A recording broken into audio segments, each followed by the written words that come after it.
ئەم بەرنامەیە لەسەر تەکنۆلۆژیایەکە کە دەتوانێت کوردستان لە هەرێمێکی بەکاربەر و هاوردەکەری کشت و کاڵەوە بگۆڕێت بۆ هەرێمێکی وەبەرهێنی هەناردەکەر، واتە دەتوانین بەرهەمی ناوخۆی سەوزە و میۆمان دەیان هێندە زیاتر بکەین. ئەم تەکنۆلۆژیایە کە دەکرێت هەزاران هەلی کار بڕەخسێنێت پێی دەگوترێت تەکنۆلۆژیای کێڵگەیستونی vertical farming. سڵاو بەڕێزان، من نام عەبدوڵڵام لە مەڵقەیەدا کێڵگەی ستونیتان پێدەناسێنم.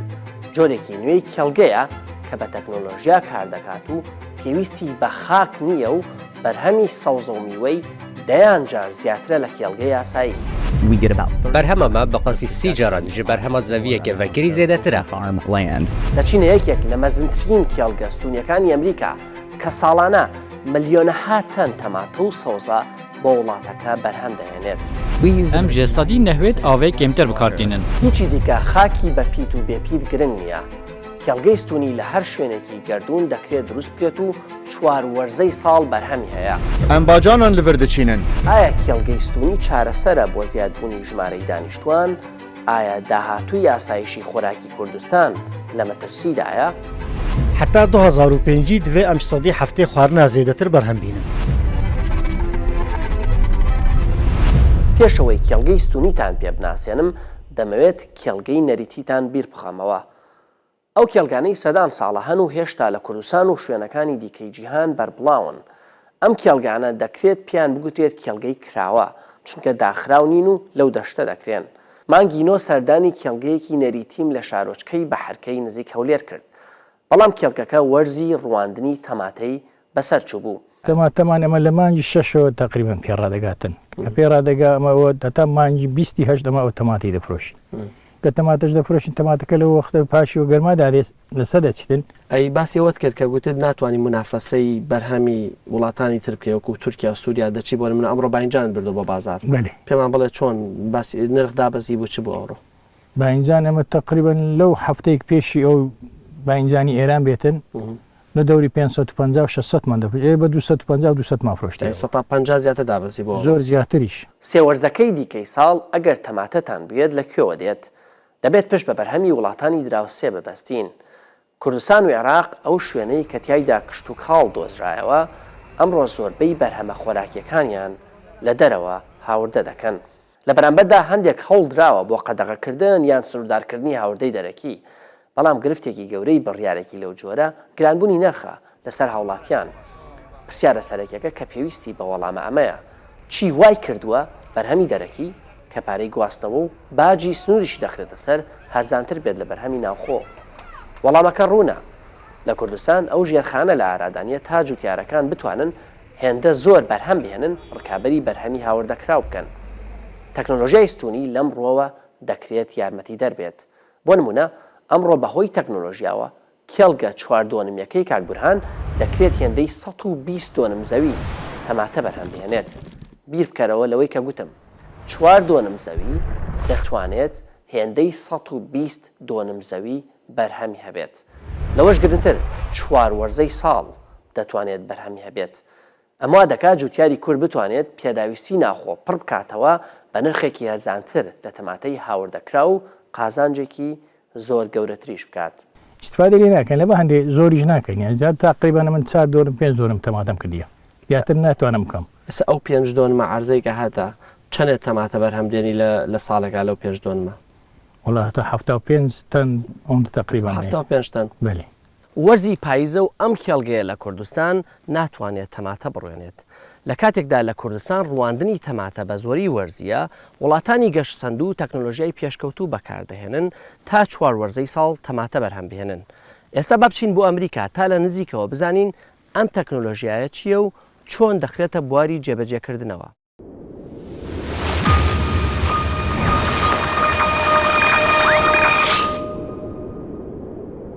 یەکێک لەو کۆمپانیانەی کە پێشەنگە لە بەکارهێنانی تەکنۆلۆژیای کێڵگەی ستونیدا لە ئەمریکا ئاب هاروێستە کە دەکەوێتە ناوچە شاخاوەکانی ئاپەڵاچیەوە. ئەم کۆمپانیایە ملیۆنها تەن تەماتە، خەیار و سەوزە و بێری لە کێڵگە داخراوەکانیدا بەرهەم دەهێنێت. بەم دوایە سەردان یەکێک لە گەورەترین کێڵگەکانی ئاب هاروێستم کرد لە شاری ریچمەند لە ویلایەتی کێنتاکی لەوێ لە نزیکەوە بینیم چۆن ڕۆبۆت و تەکنۆلۆژیای پێشکەوتوو بەکاردەهێنن تا بەرهەمەکانیان دەیان جار زیاد بکەن و بە فیرۆچوونی ئاو کەم بکەنەوە. لەم کێڵگەیە لە بری تراکتۆر ئۆتۆمبیل دەبینیت کە بێ شۆفێر بەرهەمەکان لە کێڵگەکە دەگوازێتەوە تا بخرێنە ناو پاکیجەوە و بۆ بازاڕەکان بنێردرێن. جوتیارەکان ئێرە کەسانی بەتەمەن نین، گەنجن و زیاتر شارەزای کۆمپیوتەر و کارپێکردنی ڕۆبۆتن وەکو هەڵکەندنی زەوی و لێخوڕینی تراکتۆر. زەویە me di sala 2017 de ji hêla kesekî rêzdar bi navê Jonathan Webb ve hat damezandin. Jonathan û tîma ku wî kom kiribû fêm kirin ku Appalachia navçeyeke welê te ku pêwîstiya wê bi veberhênana aborî heye. Vî çandiniya zeviyên kontrolkirî veke derfetekê ji bo peydakirina fersendên kar bê mûçeyên baş ji bo deverê dît. Her wiha xwest tiştekî berhem bîne ku pêwîstiya bazarê pê hebe û hem jî sûdê jê wergire. Ew jî fêkî û şînkatî bûn ku bi awayekî pir berdewam tên berhem anîn. Di encamê de wî App Harvest damerzand. دەتوانیت توانای بەرهەمێنانی ئەم کێڵگەیە بە بەراورد بە کێڵگەی نەریتی یاخۆ تەقلیدی ڕوون بکەیتەوە؟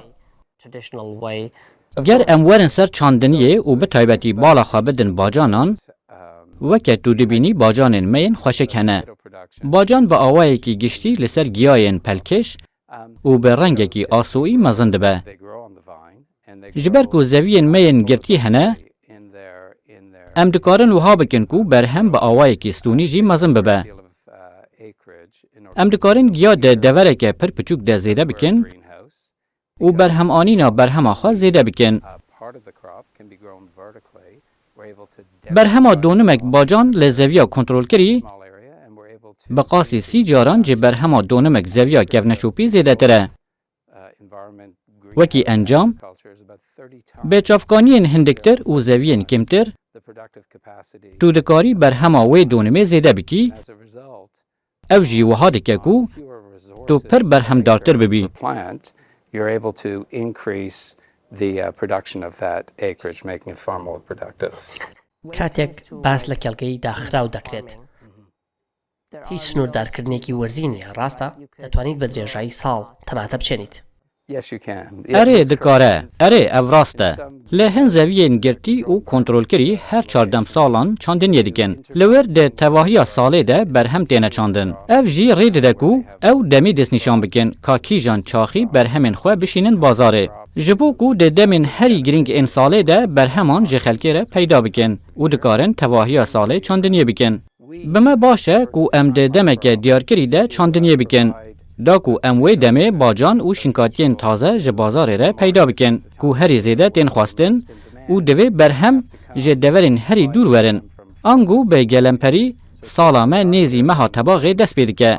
Dema ku em diçînin, em berhemanînê di tîrmehê de diqedînin. Heya nîveka meha tebaxê.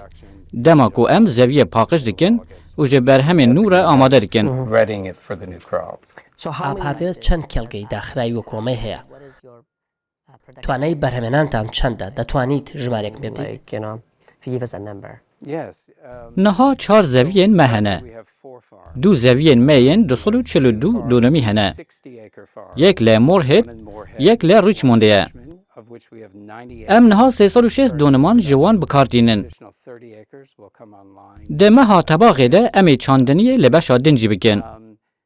Em bacanan diçînin. Çar coreyên cudayên bacanan. Li cihên me yên din li Bêriya û Somersetê em xesan diçînin. Ku dê di demeke nêz de yên organîkî jî çê bibin. Em li Somersetê tuert û xiyaran diçînin. Em her sal bi bikaranîna aveke kêmtir bi 10 milyon kîloyan berhem tînin. هەندێک کێڵگەی ستونی بەتایبەت ئەوانەی کە سەوزەی وەکو کاهوو جەرجی دەڕوێنن بە ڕۆژنامەی نیویۆرک تایمزی ئەمریکیان گوتووە دەتوانن لە تەنیا 1 دۆنم زەوی کێڵگەی ستونیدا هێندەی 390 دۆنم زەوی کێڵگەی نەریتی بەرهەمیان هەبێت. باشە کێڵگەی ستونی چییە و بۆچی وەکو داهاتووی کشت و کاڵ سیر دەکرێت؟ کێڵگەی ستونی چاندنی میوە و سەوزەیە لە شوێنێکی داخراودا. ئاو ڕووناکی دەستکرد و هەندێک جاریش تیشکی خۆر بەکاردێت. ئاپارڤێست سوود لە تیشکی خۆر و بارانی ژوەر دەکرێت تا هەرزان لەسەری بکەوێت. لە کێڵگەی ستونیدا پێویستت بە خاک نییە، لەبەری ئەوە کەرەستەی وەکو لۆکەی بەردین ئەوەی بەنگلیزی پێی دەڵێن ڕاکۆڵ یان هایدرۆپانیک بەکاردەهێنرێت. هایدرۆپانیک واتە ڕووەکەکە لەناو ئاوێکدا دادەنرێت کە خۆراکی پێویستی بۆ ڕووەکەکە تێدایە. لە کێڵگەی ستونیدا هەمیشە کۆنتترۆلی پلەیگەرمی و شێو و ڕووناکی و بڕی ئاو و خۆراک دەکرێت. ئەمە ژوا دەکات خێراتر و تەندروستتر ڕووەکەکە گەشە بکات. دەرمانی مێروکوش بەکار نایەت. کێڵگەی ستونی هاوشێوەی دروستکردنی شوقەی بەرزە لە شارەکاندا. چۆن بینای فرەنهۆمی چارەسەر بووە بۆ گرفتی زۆربوونی دانیشتوان، ئەمڕۆ کێڵگەی ستونی وەک ڕێگەیەک بۆ پەیداکردنی خۆراکی پێویست بۆ زیادبوونی خەڵک سیر دەکرێت. پێشبینی دەکرێت تا ساڵی 2050 ژمارەی دانیشتوانی جیهان بگاتە نزیکەی 10 ملیار کەس کە زۆربیان لە شارەکاندا دەژین. بە گوێرەی ڕۆژنامەی گاردیانی بەریتانی پێویستە ئاستی و بەرێنانی خۆراک سەتا 70 زیاد بکەین تا بەش بکات. ئەمە شێوازێکی نوێی چاندن یاخود زراعەتە و دەکرێت لە هەر شوێنێکی ئەم جیهانە بکرێت. تەنانەت دەکرێت لەسەر مەریخیش بکرێت. گرنگ نییە خۆر هەیە یاخود نییە، بارانە بارێت یاخود نابارێت. گرنگە خاکەکەت بە پیتە یاخود بێپیت، چونکە پێویستی بە خاک نییە.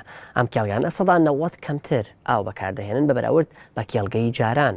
هونەرەکە لەوەدایە لە ڕێگەی سێنسەرەوە کە جۆرێکی تەکنۆلۆژیای و بە کوردی پێی دەوترێت هەستەوە دەزانن بزەبت دەقاودەق ڕۆکەکان چەندە ئاویان پێویستە و لەوە زیاتریان پێنادەن. ev ceribandinên sosret hene ku tîmên zanîngehan an navendên lêkolînê yên ji 4 aliyên cîhanê dişînin vir. Stasyona Valahiya Asman ji bo ku em wan pêk bînin, em jî van testan ji bo zanayan dikin. Ezmûna min a herî xweş li vir çandina bacanên sor e. Ez ji vî giyayî biçûk ku dibînim li vir mezin dibe pir hez dikim. Ku em fêr bibin çawa bikarin baştir av û xwarinê di mezinbûna giya bikar bînin. Bi bikarîniya rêyên cuda wek hîdroponîk an çandina giyayan di nav avê de. Giya çawa mezin dibe. Çimkî ger em rojekê biçin ser Marsê divê em giya bi vî rengî biçînin. Stasyona Valahiya Asmana Navdewletî bi rastî platformeke bêhempa peyda dike ku em dikarin beşê herî dijwar a gera li Valahiya Asmên ku hebûna mirov e lêkolîn bikin. Mixabin hiştina me bi saxîtî di Valahiya Asman de zehmet e. Zêdetirî 20 salan e ku mirovên me li vê stasyonê dijîn û li gel veguhestina me ber bi heyvê û gestrêkin din ve pêwistiya me bi ezmûna wan 20 salan çê dibe. Demeke pir balkêş e. Ji dil bi narîna min em keştîvan hemû gerok û zanan e. You can see that there are rows. وەکێک و تو دبینی دێ زەڤیا گرتی دە ڕێز هەنە. هەر ڕێزێک دریژەیەکە وێ یا دیارکری هەیە. هەر بەرهەمێک زێدەبوونەکە وێ یا دیارکری هەیە. ئەنگ و هەژمارە گیایان دە هەر ڕێزەکێدا. هەر گیایەک خودیشیانەکە بەرهەمانینێ یا دیارکریە. ئەم دکارن پێشوەخت بزانبن کادێ چەند بەرهەمێن me hebin. Ji bo her giyayekê ji bo her rêzekê li gor hejmara ku me çandiye em dikarin rêjeya berhemê rast pêşbînî bikin. Hevkêşeyeke pir xwerûye. Her wiha tu dibînî ku bacan di koman de mezin dibin. Em de heman demê de bacanekî diçînin. Berhema her giyayekî bi qasî 8 hefteyan bacan heye. Em heta radeyekî pir baş dizanin ku em ê vê hefteyê, hefteya bê û hefteya piştî wê jî kîjan giyayî biçînin. Agahiyên me pir rast hene. ئەم تەکنۆلۆژیان نوێیە پێویستی بەکارمەندی لێهاتووە تا بتوانێت بەکاری بهێنێت. لە ئەمریکا لە قۆناغی ئامادەییەوە کار بۆ پێگەیاندنی ئەم کارمەندانە دەکرێت.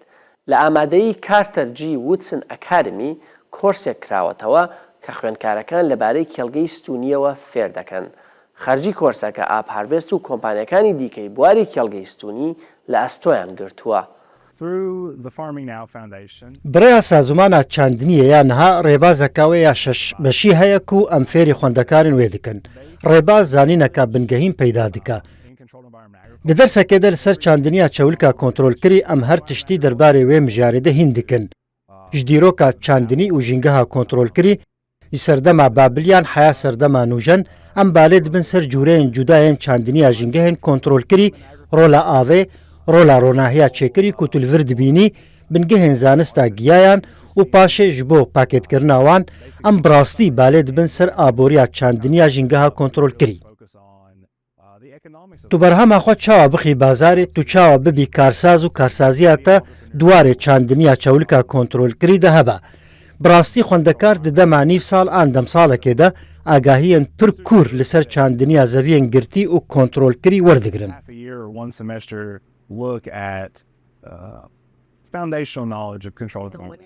ئایا دەتوانین بڵێن جوتیاری تەقلیدی نەریتی بەرەو لە ناوچوون دەچێت؟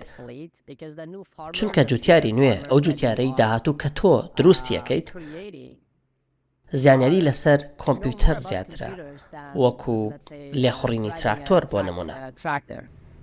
ئەس ناخوازم ببێژم کو بەر بنەمانێ دچن ئەس دەزانم ئامار ژمەرە دبێژن کو حیا ساڵا 2005 دوێ ئەم بەرهەمە خۆیان خواردنێ ژی سەدی هەفتێ زێدەتر بکەن دوێیەکێ بکارانینە ئەنەرژیا کێمتر ئاوا کێمتر و جهێ کێمتر پێکتینی لەگۆر من جۆتگەها ستونی بەشەکش چارەسەریەیە لێگەلێک تەکنیکێن کو خوندەکارێن مەلڤر لەسەر پەرگالێن چاندنە زەڤیەن گرتی فێر دبن ڕاستەڕاستش بۆ چاندنە زەڤیەن ڤەکریژی تێن مەشاندن. چاندنیە کەڤنەشۆپیان زەڤیەن ڤەکری دێ تجاری ژۆلێ ڕانەبن هەن بەرهەم هەنە کو ئەم نەچارن وان بڤی ڕەنگی بچینن دناواندا گەنم گارس و برنج کو لە چار ئالیەن جیهانێ خواردنێن هەری سەرەکەنە. خوندەکار بگشتی گاوا دبینن کو تەمەنێ ناوین ئێ جۆتکاران لە ئەمریکای 62 ساڵە وەکی پیشەیەکێ لە چاندنیە مێزە ناکەن یاکو ئەم هێوی دکن دوێ بەرنمەیە دەبکن ئەوە کو ئەم نیشانی وان بدن کو چاندنی دکارە ببەکار و پیشە. بەڵام کێڵگەیستونی بەو مانایە نایەت کە کێڵگەی نەریتی یاخود کراوە لە ناو دەچێت چکە کێڵگەیستونی بۆ هەموو جۆرە ڕووەکێک دەست نادات بۆ نمونە گەنم و پەتاتە پێویستیان بە خۆڵە هەندێک پیان وایە کێڵگەیستونی ڕۆڵێکی گەورەی دەبێت لە مسۆگەرکردنی ئاسایشی خۆراک لە کاتێکدا گۆڕانی کەش و هەوا ژینگە تێک دەدات و ئەگەری شەڕ لەسەر ئاو لە هەندێک ناوچەی وەکو ڕۆژهڵاتی ناوەڕاست زیاتر دەبێت. لەسەر ئاستا جیهانێ ji sedî heftê ava vexwarinê ji çandeniya re diçe. Lewra divê em dest bi pêşxistina xwarinên zêdetir bi çavkaniyên pir kêmtir bikin. Derfeta me nîne ku em bikarbin xwarinên pêwîst ji şeniyên cîhanê re ku hejmara wan her û her zêde dibe berhem bînin. Weke mînak xas bi rastî tu dikarî aveke zêde paşkef bikî. Dema ku tu vê di çevlika stûnî de diçînî. Seriyeke xasê di zeviyeke vekirî de nezî 500 galonên avê dixwaze. Lê gava tu vê di çevlikeke girtî de diçînî tenê nezî galonekê jê re pêwîst e. Em bi tîrejên rojê dest pê dikin û ronahiya rojê herî zêde bikartînin. Başê çimkî tevahiya salê berhema me heye em carnan ronahiya çêkirî bi rêya şewqa LEDyê bikartînin. Bandora ronahiya LEDyê 40 sedî zêdetir e. Em kar dikin ji bo ku enerjiya jîngeh qirêjger bi kar neynin û bêhtir enerjiyê nûbûyî bikarbînin. Loma em rastî bawer dikin ku çandiniya çewlika kontrolkirî pêwîst e bibe pêla sêmîn a bênesaziya domdar ji bo baştirkirina ewlehiya navxweyî ya xwarinê. Tîma me ya teknolojiyayê ji vê çewlikê re dibêjin robotekî 242 donimî. Çimkî gelek tişt otomatîk in. Ji rêkxistina rêjeya nemiyê, pileyên germê heta radaya ronahiyê. Hin tiştên me yên din hene kwalîkariyê dikin. Erebaneyên serbixwe û xwe diajin û em ji wan re dibêjin firkên elektroniîkê. Sindoqên vala dibin derve ji bo pisporên çavderîkirina giyayan da ku werin dagirtin. Paşê ev erebaneyên serbixwe salikên dagirtî dibin navenda prosekirinê da ku werine berhevkirin û ji bo bazaran werin شاندن. ئەم تەکنۆلۆژیایە تەنیا لە ئەوروپا و لە ئەمریکا بەکار نایەت. گەورەترین کێڵگەی ستونی جیهان لە دووبەیە بە ناوی بوستانیکە کە لەسەر ڕووبەری 10,000 متری دووجا دروست کراوە و ساڵانە زیاتر لە 1 ملیۆن کیلۆ سەوزە بەرهەم دەهێنێت. بەڕاستی ئەمریکا هەوڵ دەدا خۆ بگەینە وڵاتێن دن. تێتەخمینکردن و نێزی 24,000 دۆنم زەویە me یەن چاندنیە یەن گرتیên dibin camê de hene. Li gorî Ewropayê ku zêdetirî 2 milyon donimên wê hene, zanîngeheke navdara Ewropayê texmîn dike ku tenê ji bo dawyanîna li berhemên giyayê pelkêş Vine ku ji Meksîkayê têne hawirdekirin, pêwîstî Amerîkayê bi 80,000 donim zeviyên girtî heye. Loma em derfeteke mezin dibînin ji bo berdewamkirina pêşveçûna çandiniya çevlikên kontrolkirî û binesaziya wê li vir li Amerîkayê. ئەم کێڵگانە پێویست ناکات لە دووری شارەکان دروست بکرێن. دەکرێت لە ناو شارەکاندا دروست بکرێن و ئەمەش واتە کەمبوونەوەی پیسکردنی ژینگە لەلایەن ئەو ئۆتۆمبیلانەوە کە زۆر جار سەدان کیلۆمەتر بەرهەمی کێڵگەکان دەگوازنەوە. بەڕێوەبەرەکەی ئاب هاروێست ئامۆژگاریەکی بۆ ئەو وڵاتانە هەیە کە تا ئێستا کێڵگەی ستونیان نییە. بە باوەریە من تەکنۆلۆژیا چەولکا ستونی دێ ببە شێوازەکە چاندنیە ku divê li seranserê cîhanê were bikaranîn. Ez dê wê baweriyê deme ku gawa welat sûdên vê teknolojiyê tê bigihin, tew heke navçeyên wan ên çandiniyê yên bihêz hebin jî dê vê teknolojiyê bikarbînin. د چولکا گرتی ده جلبک برهمداری و کالیته هیه کو د چولکا وکری ده پیدا نابه به باوریا من پاشاروژا چندنیه تکنولوژیا گیهاندنیه گۆڕانی کەشوهەوا زیادبوونی بارودۆخی ناجێگیری سیاسی گەورەترین هەڕەشەن لەسەر ئاسایشی خۆراکی جیهان گەلانی زیندوو ئەوانن کە پلان بۆ داهاتوویان دادنێن هێنانی تەکنۆلۆژیای کێڵگەی ستونی بۆ کوردستان ڕەنگە سەرەتایەکی چاک بێت بۆ دڵنیاکردنی داهاتووی خۆراکمان و کەمکردنەوەی پشتبەستنمان بە وڵاتانی دراوسێ تا بەرنامەیەکی دیکە هەر شاد بن.